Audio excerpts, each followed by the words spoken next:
La bénévole me regarda droit dans les yeux et prononça les mots qui auraient dû me faire rebrousser chemin. « Monsieur, je dois être honnête avec vous. Ce chien va vous briser le cœur. » Je me tenais dans la pièce la plus froide que j'ai jamais connue, et cela n'avait rien à voir avec la température. C'était un mardi après-midi de mars, au refuge départemental, et l'air semblait figé, saturé d'odeurs de désinfectant, de métal humide et de fatigue. J'avais l'impression que même les murs portaient le poids de toutes les histoires terminées ici. Et au milieu de ce silence lourd, je venais de croiser un regard auquel je n'étais pas préparé. Au fond de la cage numéro 47, un vieux chien de chasse croisé, âgé de 13 ans, était tassé contre le mur comme s'il essayait de disparaître. Son corps semblait trop grand pour l'espace qu'on lui avait accordé. Son pelage était plus gris que noir, terne, clairsemé par endroits. Une oreille tombait mollement tandis que l'autre restait dressée de travers, figée dans une posture étrange. Ses côtes se dessinaient sous sa peau. Mais ce furent ses yeux qui me frappèrent de plein fouet. Ces yeux-là, je les connaissais. Ils ressemblaient exactement aux miens, 2 ans plus tôt, quand une infirmière m'avait tendu l'alliance de Claire dans un couloir d'hôpital trop blanc, trop calme. Ce même regard vidé, cette même fatigue qui ne vient pas du corps mais de l'âme. Tyler, un étudiant bénévole au visage encore juvénile, se tenait à côté de moi. Son badge indiquait « Demandez-moi des infos sur les seniors ». Il se mit à réciter la liste des problèmes médicaux comme s'il lisait un rapport qu'il connaissait par cœur. Arthrose sévère aux pattes arrière. Souffle au cœur avancé. Infection chronique des oreilles nécessitant des soins quotidiens. Une masse abdominale non analysée. Selon le vétérinaire du refuge, il lui restait peut-être 3 à 6 mois à vivre. Je comprenais chaque mot. Je savais exactement ce que cela impliquait. Mais je n'arrivais pas à détacher mon regard de Marcus. Tyler poursuivit, mal à l'aise. Les frais d'adoption étaient supprimés pour les chiens âgés, mais les soins allaient coûter cher. Très cher. Il précisa, presque en s'excusant, que j'acceptais probablement un chien en fin de vie. À ce moment-là, une autre bénévole s'approcha. Jennifer.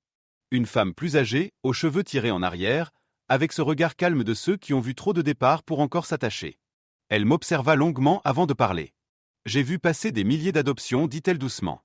Vous êtes soit l'homme le plus gentil que j'ai rencontré, soit vous allez apprendre une leçon très douloureuse. » Je savais qu'elle avait raison. J'avais 48 ans. Je rénovais des maisons. J'étais censé être raisonnable, pragmatique. Et la réalité était simple. Ce chien allait me coûter une fortune et me briser le cœur dans quelques mois. Mais personne ne vous dit ce que le deuil fait à l'intérieur. Il vous pousse à reconnaître votre propre reflet dans ce que les autres abandonnent. Je m'agenouillai lentement devant la cage. Le béton était glacé sous mes genoux. Marcus leva à peine la tête. Dans ce regard fatigué, je vis tout ce que je portais depuis 2 ans. L'épuisement, la résignation, cette sensation que le meilleur était déjà derrière moi et que le reste n'était qu'attente. Ma voix trembla quand je murmurai. « En rentre à la maison, mon vieux. » Tyler me fit signer des documents supplémentaires, des décharges, des pages entières listant des risques, des responsabilités. Pendant que je signais, Jennifer posa une main légère sur mon bras. Pourquoi lui? Demanda TL. Je n'avais pas de réponse logique. Peut-être qu'on peut s'aider mutuellement, dis-je simplement. Ce que je ne dis pas, ce que je n'étais pas encore prête à admettre, c'est que je n'essayais pas vraiment de le sauver. J'espérais qu'il me sauverait. Lorsque la cage s'ouvrit, les chiens voisins devinrent hystériques. Ils sautaient, aboyaient, se bousculaient contre les barreaux comme si leur vie en dépendait. Marcus, Louis, n'a bougé pas. Il observait sans espérer, sans lutter. Je m'agenouillai à l'intérieur de la cage, à quelques pas de lui, restant immobile. Longtemps. Puis il leva lentement la tête et me regarda droit dans les yeux. C'était comme me voir chaque matin dans le miroir. « Allons-y », murmurai-je. Ses pattes arrière tremblaient violemment lorsqu'il tenta de se lever. Tyler dut le soutenir presque entièrement jusqu'à la sortie. À l'accueil, je signai encore sans lire. Jennifer me remit un dossier médical épais et un sac de médicaments. Peut-être les deux, répondis-je quand elle évoqua la gentillesse ou la leçon douloureuse. Dans le camion, enveloppé dans une couverture offerte par le refuge, Marcus ouvrit légèrement les yeux. Il semblait confus, comme s'il ne comprenait pas pourquoi quelqu'un s'était donné la peine. Je posai ma main sur sa tête. « On va s'en sortir, dis-je, sans savoir si je parlais à lui ou à moi-même. » Quand le refuge disparut dans le rétroviseur, une seule pensée me traversa l'esprit, lourde et irréversible. Qu'est-ce que je viens de faire? Le trajet jusqu'à la maison dura à peine 20 minutes, mais il me sembla interminable. Marcus ne fit pas un bruit. Il resta immobile sur le siège passager, enveloppé dans la couverture, le regard fixé sur les maisons qui défilaient derrière la vitre. Son reflet apparaissait et disparaissait dans le verre, fantomatique, comme s'il n'était déjà plus tout à fait là. J'avais le chauffage à fond, mais mes mains restaient froides sur le volant. À plusieurs reprises, je jetai un coup d'œil vers lui, attendant un signe. Un mouvement de queue, un soupir, n'importe quoi. Rien. Lorsque je me garai devant la maison, je restai un moment sans bouger. La maison de Claire, pensais-je encore. Je n'arrivais pas à dire ma maison. La porte bleue qu'elle avait peinte 3 étés plus tôt était toujours là. Les massifs de fleurs qu'elle entretenait avec obsession n'étaient plus que de la terre sèche et des mauvaises herbes. Je sortis du camion, contournai le véhicule et soulevai Marcus avec précaution. Il était plus lourd que je ne l'avais imaginé, et pourtant je sentais chaque os sous mes bras. Il ne protesta pas. Il ne coopéra pas non plus. Il se laissa faire. À l'intérieur, je le déposai doucement sur le parquet du salon. Il resta debout quelques secondes, vacillant, regardant autour de lui comme s'il cherchait à comprendre où il avait atterri. Ou peut-être qu'il s'en moquait complètement. Avant de passer au refuge, j'avais fait un détour par l'animalerie.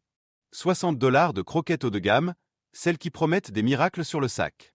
Je versai une portion dans une gamelle et la posai devant lui. Marcus renifla une fois, puis détourna la tête. « Allez, mon grand, murmurai-je. » Tu dois mange. Il recula de 2 pas. Ses pattes arrière tremblaient déjà. Les escaliers menant à la chambre étaient juste devant lui. Je le vis les fixer comme s'il s'agissait d'une montagne infranchissable. Il leva une patte, hésita, puis la reposa aussitôt. Son corps n'en pouvait pas plus. J'avais aussi acheté un panier orthopédique, épais, censé soulager les douleurs articulaires. Je l'installai près du canapé, y ajoutai une couverture. Marcus passa devant sans même y jeter un regard et s'effondra sur le parquet nu. Littéralement. Comme si le confort ne faisait plus partie de son monde. Je tentai de l'encourager pendant de longues minutes, mais rien n'y fit. Il ferma simplement les yeux. Cette nuit-là, je montai me coucher seul, comme toujours. Le côté de Claire restait vide.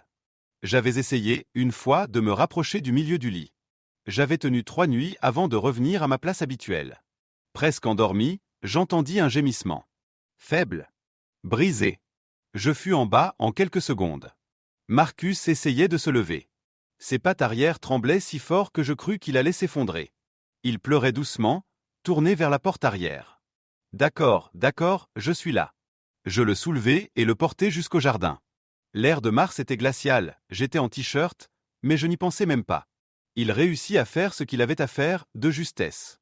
Nous restâmes ensuite assis sur les marches. Je grelottais.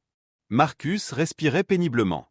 Puis, sans prévenir, il se pencha légèrement contre ma jambe. Juste assez pour que je sente son poids. C'était infime, presque rien, mais c'était un choix. Mon téléphone vibra. Madison. Papa. Dis-moi que tu n'as pas vraiment adopté ce chien. Je l'ai adopté. Un silence. Papa. Il est en train de mourir. Je sais. Alors pourquoi? Pourquoi tu te fais ça? Je regardais Marcus, ses yeux à moitié fermés, son corps appuyé contre le mien. Je ne sais pas, m'a dit. Vraiment. Maman dirait que tu t'acharnes encore sur une cause perdue. Les mots me frappèrent plus fort qu'elle ne l'aurait voulu. Oui, murmurai-je. Elle dirait ça. Je dormis cette nuit-là sur le sol, à côté de lui. Le parquet était dur, froid, et mon dos me le ferait payer au matin. Marcus ouvrit un œil et me regarda comme si j'étais fou. Peut-être qu'il avait raison. 3 heures plus tard, je me réveillai en sursaut. Marcus faisait un bruit que je n'avais jamais entendu. Un râle humide, profond, venu de sa poitrine. Sa respiration était laborieuse, comme si ses poumons étaient remplis de gravier. C'est ainsi que nous nous retrouvâmes chez le vétérinaire, à 8 heures du matin, 4 jours après son arrivée. Ladre Patricia Chen examina Marcus longuement. Trop longuement. Son cœur était dangereusement dilaté. Son arthrose avancée. La masse abdominale inquiétante. Les chiffres défilèrent. $3 500 pour commencer. Peut-être beaucoup plus. 3 à 6 mois. Peut-être moins. Sur le chemin du retour, le silence était total. 4 jours. 4 jours sans un seul battement de queue. Il mangeait à peine, restait allongé au même endroit comme s'il attendait la faim. Ce soir-là, je composai le numéro du refuge. Mon pouce resta suspendu au-dessus de l'écran. Peut-être qu'il comprendrait. Peut-être que je m'étais trompé. Puis Marcus gémit à nouveau. Un cauchemar. Ses pattes bougeaient comme s'il fuyait quelque chose. Je m'agenouillai près de lui, posai ma main sur sa tête, parlai doucement. Peu à peu, il se calma. Et quand il ouvrit un œil pour me regarder, je compris. Je ne pouvais pas abandonner. Pas parce que c'était logique. Mais parce que tout le monde l'avait déjà fait. La deuxième semaine s'installa sans que je m'en rende vraiment compte. Les jours n'avaient plus de contours précis. Tout tournait autour de Marcus. Mon réveil sonnait à 5 heures du matin, bien avant que le ciel ne commence à pâlir. Souvent, je le trouvais déjà éveillé, essayant maladroitement de se redresser. Ses pattes arrière tremblaient, mais il essayait. Pas pour moi. Pour lui. Je passais mes bras sous sa poitrine et nous avancions ensemble jusqu'à la porte du jardin, lentement, pas après pas, comme deux vieillards apprenant à marcher de nouveau. Le froid mordait mes jambes à travers le peignoir, mais je restais là, immobile, à le soutenir pendant qu'il faisait ses besoins, m'assurant qu'il ne glisse pas, qu'il ne s'effondre pas. C'était devenu notre premier rituel. Ensuite venait le petit déjeuner. Du poulet bouilli, sans sel, sans épices, découpé en minuscules morceaux. C'était la seule chose qu'il acceptait. Je m'asseyais par terre et je le nourrissais à la main, morceau par morceau. Il prenait la nourriture délicatement, comme s'il craignait de mordre trop fort, puis mâchait lentement avant d'attendre le suivant. Les médicaments suivaient. 3 pilules, 2 fois par jour. Pour le cœur, pour la douleur, pour les infections. Je les cachais dans du fromage, comme Internet me l'avait conseillé. Et contre toute attente, ça fonctionnait. À 6h30, je devais normalement être en route pour un chantier. À la place, j'appelais Jake pour lui dire que je travaillerais depuis la maison. « Tu refuses des contrats pour un chien, David ?» me lança-t-il un matin. Juste encore quelques jours. Ça devient sérieux. Il avait raison. Mais je ne pouvais pas partir. Pas encore. Le 9e jour, Madison rentra de l'université sans prévenir. Elle arriva avec des sacs de nourriture et ce regard inquiet qu'elle avait quand elle était enfant et qu'elle sentait que quelque chose n'allait pas. Elle posa les sacs, vit Marcus allongé sur le parquet, puis s'assit à côté de lui sans dire un mot. Elle resta là longtemps, caressant doucement son pelage rêche. « Papa » murmura-t-elle enfin. « Je comprends. » Je ne lui demandais pas quoi. Le 11e jour, quelque chose changea. J'étais dans la cuisine préparant du café, quand j'entendis un bruit qui me glaça. Le cliquetis lent de griffes sur le parquet. Je me retournai. Marcus était debout. Seul. Ses 4 pattes tremblaient violemment, mais il tenait. Je n'osais pas bouger, ni respirer. Il fit un pas. Puis un autre. 6 pas au total jusqu'à la gamelle d'eau. Il baissa la tête et but. Je pleurais. Là, debout dans ma cuisine, à 7 heures du matin, en regardant un vieux chien boire de l'eau. Les petites victoires commencèrent à s'accumuler. Le 13e jour, il mangea seul. Le 14e, il passa la nuit entière sans gémir. Le 15e, je tentai de le brosser. Il ne recula pas. Ne protesta pas. Il se contenta de fermer les yeux. Le 16e jour, je pris une photo de lui, allongé dans la lumière de l'après-midi. Ses yeux étaient ouverts. Présent. J'envoyai la photo à Madison. Il a l'air différent, répondit-elle presque immédiatement. Apaisé. Je n'osais pas appeler ça de l'espoir. Le mot me faisait peur. Trop fragile. Trop dangereux. Puis vint le 17e jour. Je partis travailler tôt. Marcus était couché près de la fenêtre. Il leva la tête quand je sortis. C'était déjà beaucoup. Je rentrai 8 heures plus tard. La maison était silencieuse. Trop silencieuse. Marcus était dans son panier, celui qu'il avait enfin accepté. Il n'avait pas bougé. Sa gamelle était intacte. Son eau aussi. Ses yeux étaient ouverts, mais vides. Marcus? Rien. Sa respiration était rapide, superficielle. Je le soulevai, paniqué, attrapai les clés, composai le numéro de la clinique d'urgence. Je roulais trop vite, parlant sans cesse pour le maintenir avec moi. À la clinique, l'attente fut interminable. Il respirait de plus en plus mal, son cœur battait sous ma main comme s'il voulait s'échapper.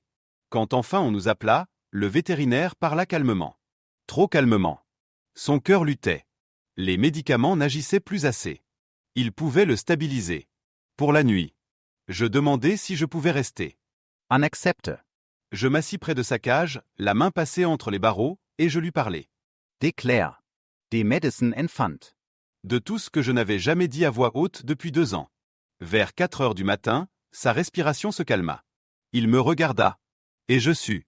Le matin, le vétérinaire m'expliqua. Une occlusion intestinale. Une chirurgie possible. Très risquée. 60% de chance. $6,000. Je sortis m'asseoir dans mon camion. J. et Pili Madison. Que ferait maman? Demandai-je. Elle dirait que l'amour, ce n'est pas une question de durée. C'est une question de présence. Quand je retournai à l'intérieur, ma décision était prise. Faites l'opération. L'attente dura 6 heures. Quand le vétérinaire sortit enfin, il souriait. « Votre chien est un battant. » Et quand je le vis en salle de réveil, branché à des machines, encore à moitié endormi, sa queue remua. Pour la première fois. Et je compris que je n'étais pas seulement en train de le sauver. Je revenais moi aussi à la vie.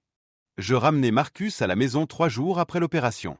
Il avait l'air d'un vétéran rentrant du front, usé, marqué, mais vivant. Son ventre rasé était traversé par une longue cicatrice maintenue par des points sombres, encore enflés. Chaque mouvement lui demandait un effort visible. Il avançait lentement, mécaniquement, comme si son corps n'était plus tout à fait convaincu qu'il devait continuer à fonctionner. Mais il respirait. Régulièrement. Et cette simple chose suffisait à me couper le souffle. Je plaçai son panier juste à côté du canapé, assez près pour que je puisse le toucher sans me lever. Il s'y installa avec un soupir grave, profond, presque reconnaissant. Ce son-là resta gravé en moi. Ce n'était pas seulement de la fatigue. C'était l'abandon. La première fois que je sentais qu'il acceptait d'être là. Les premières nuits furent longues. Toutes les 4 heures, mon alarme sonnait. Médicaments. Oh. Vérifier la plaie.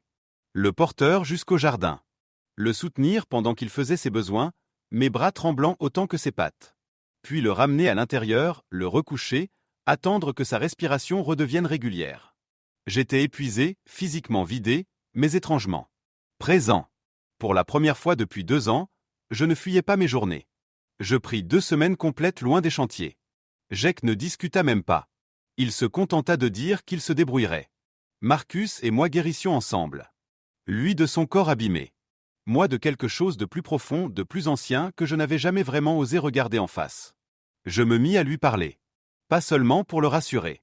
Pour me libérer. Je lui racontai Claire. Sa façon de chanter faux en cuisinant. Les dimanches matins trop tôt. Les disputes sans importance. Le silence de l'hôpital. La maison devenue trop grande. Je lui dis que j'avais eu peur d'oublier comment aimer. Marcus écoutait, immobile, ses yeux sombres fixés sur moi. Parfois, son oreille frémissait, comme s'il comprenait. Peu à peu, quelque chose changea. Il développa des habitudes. Un coin précis du canapé où la lumière de l'après-midi tombait parfaitement. Il attendait que je l'aide à monter, puis s'y installait avec un soupir satisfait. Je pris l'habitude de lui lire le journal à voix haute. Les informations, le sport, même la météo. Il suivait le son de ma voix avec une attention presque solennelle, comme si cela faisait partie de son ancrage au monde. La 4e semaine, Madison revint passer le week-end. Marcus reconnut le bruit de sa voiture avant même qu'elle n'entre. Sa queue se mit à battre lentement contre le sol. Elle s'agenouilla près de lui, resta là longtemps, le front posé contre le sien. Ce soir-là, dans la cuisine, elle s'arrêta soudain. « Tu es différent, papa. » Je ne répondis pas tout de suite. Je regardai Marcus, profondément endormi près du canapé. « Il m'a sauvé, dis-je enfin. » Elle m'enlaça sans ajouter un mot. Les mois passèrent. Marcus prit du poids. Ses côtes cessèrent de saillir. Son pelage retrouva un éclat inattendu. Nous marchions chaque matin, lentement, autour du pâté de maison. Il s'arrêtait pour tout sentir, chaque arbre, chaque boîte aux lettres, comme s'il découvrait le monde une seconde fois. Les voisins commencèrent à nous remarquer. Certains me disaient que j'étais courageux. D'autres que j'étais fou. J'appris que les deux pouvaient être vrais en même temps. Un soir, Marcus m'apporta sa laisse. Il la déposa à mes pieds et leva les yeux vers moi. C'était la première fois qu'il demandait quelque chose. Nous marchâmes jusqu'au parc. Très lentement. Nous nous assîmes sur un banc face à l'étang, regardant le ciel passer de l'orange au violet. Marcus posa sa tête contre ma jambe. Et pour la première fois depuis longtemps, je ressentis une paix simple, silencieuse. 6 mois se sont écoulés depuis le jour où je l'ai ramené du refuge. Marcus est toujours malade. Son cœur reste fragile. Ses pattes tremblent encore. Il ne sera jamais un chien en pleine santé. Mais moi non plus. Et nous avançons quand même. Hier, sur un chantier, une jeune femme vit la photo de Marcus sur mon téléphone. « C'est votre chien ? » ?»« Oui. »« Il est magnifique. » »« Quel âge a-t-il ? » ?»« Presque 14 ans. » Elle hésita, les yeux brillants. On pensait adopter un chiot. Je lui racontai l'essentiel. Le refuge. Les avertissements. La peur. Elle pleura. « Vous l'avez sauvé. »« Non, » répondis-je. Il m'a sauvé. Ce soir-là, assis près de son panier, je caressai doucement son visage grisonnant. « Merci de m'avoir choisi, » murmurai-je. Car ce jour-là, devant la cage 47, quand je pensais le sauver, je me trompais. J'avais besoin d'être brisé. Brisé pour laisser sortir le chagrin. Brisé pour laisser entrer la lumière. Marcus avait fait cela. Il m'avait appris que briser ne veut pas dire inutile. Que l'amour n'est pas une question de durée, mais de présence. Marcus dort près de moi maintenant. Sa respiration est lente, régulière. Nous ne savons pas combien de temps il nous reste. Mais en cet instant, nous sommes là. Ensemble. Et c'est tout ce qui compte.